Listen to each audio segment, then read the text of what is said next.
Over the Memorial Day weekend, the For God Country Patriot Roundup conference took place in Dallas, Texas. Speakers at the event, which hosted droves of political conspiracy theorists and QAnon supporters, included Trump allies such as Attorney Sidney Powell and former National Security Advisor Michael Flynn, who appeared to endorse a Myanmar-style coup in the U.S.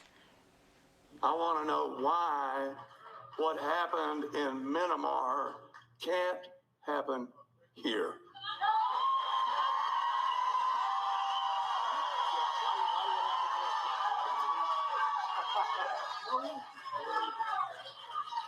You know, no reason. I mean, it should happen here. No reason. Right? That's right. So Dan Patterson has been following this and is here to discuss. Perhaps Mr. Flynn should learn how to say the name of the country before he starts talking about coups. But what is the QAnon connection to this conference, and what does it say about the group's hold when it comes to hold on some GOP circles? Hi, Anne-Marie. It's good to see you. So although this rally billed itself as a God and Patriot event, that's just a euphemism that cloaks QAnon and other political conspiracies. It was promoted on major QAnon channels, especially on Telegram, that have hundreds of thousands of followers. It was promoted on other social media accounts by QAnon influencers and fanboys, and it featured speakers like we saw right here, like Sidney Powell and Michael Flynn. Flynn, in addition to the comments that he made here, now it wasn't Flynn who mispronounced Myanmar, but it was Flynn who suggested that it was and good that we have a coup, which is disturbing. Flynn has recorded a video last year with his entire family reciting the QAnon oath. I wasn't aware that there was an oath. Circling back to Flynn's remarks, and thanks for the clarification there, this talk of Myanmar and a coup in the U.S. that's similar to the one that is ongoing there. What has the reaction to those comments been like? Have any lawmakers responded to this? Well, yes, some lawmakers, there has been deafening silence. Others, Democrats, of course, many prominent Democrats rebuffed these remarks. And GOP Representative Liz Cheney tweeted, no American should advocate or support the violent overthrow of the United States. And make no mistake, that's what we saw, a retired general of the United States advocating for a violent coup akin to what's happening in Myanmar. Has he responded at all to the criticism or made a response following the comment? And I suppose there was a comfort level for him in that environment, because this idea of a coup or an insurrection, I mean, we saw it on January 6th, this, I guess, feeds into a number of QAnon conspiracy theories. It does, Anne-Marie. There are a number of political conspiracies. And look, we are firmly in a post-QAnon era. QAnon certainly still exists, but it has evolved, and a number of other influencers have risen to prominence. Flynn, speaking to your point, Anne-Marie, this is a great point that you just made. Flynn does have a level, or he demonstrates at least a level of comfort here, because many of these theories have swirled around GOP circles for the last 18, sometimes 36 months.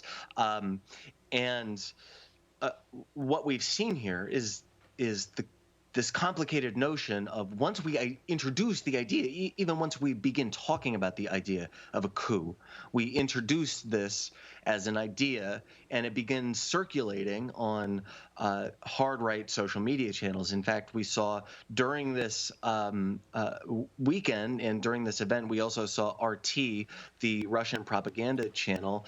We saw many of Russian leaders suggest that maybe QAnon channels should be hosted in Russia. So once again, once this theory begins circulating, it becomes accepted and rationalized by certain groups.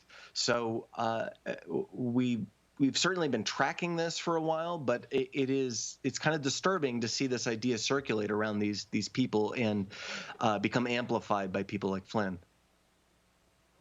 Mm-hmm. And just to circle back, has Flynn commented on? Has he given a follow-up comment or commented on the criticism he's receiving?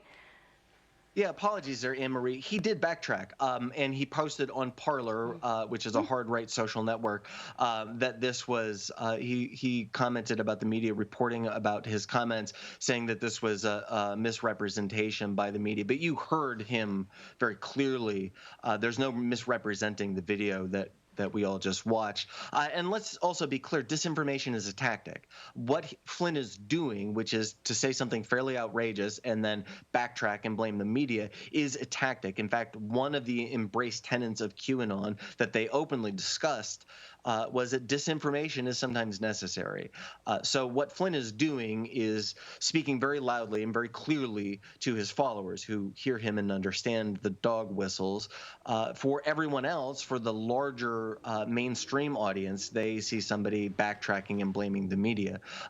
Disinformation is a tactic, and Flynn engaged in a very specific and identifiable tactic by backtracking here.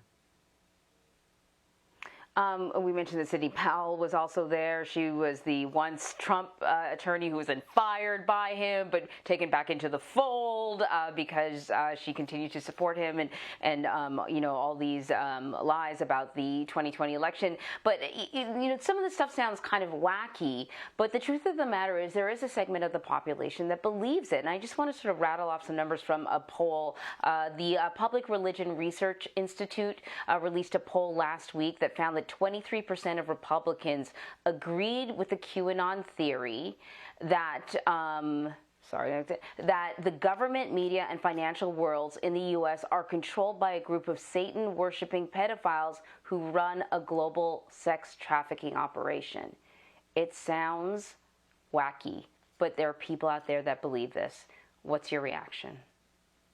First of all, it also sounds like anti-Semitism when you recite those lines, those that strikes at deep anti-Semitic tropes that have been around for a long, long time. It also goes to this anti-Semitism that is at the heart of the QAnon conspiracy. Look, there is another tactic at play here, and it is a component of disinformation, which is tell a lie so big, tell disinformation, what things that sound wacky to most people, and then the small group of people, the hardcore true believers, will believe maybe 1% of it, maybe 10% of it, but they will cycle this and they will circulate it. Even when 0% of it is true, they will continue to advance components of this.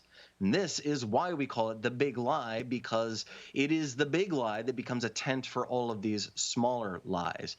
Once again, this tactic was perfected by anti-Semites, and it has its roots in very old and very hateful ideas.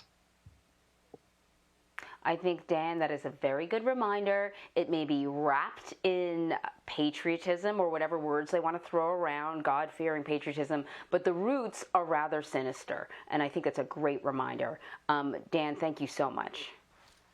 Great to see you, Anne-Marie.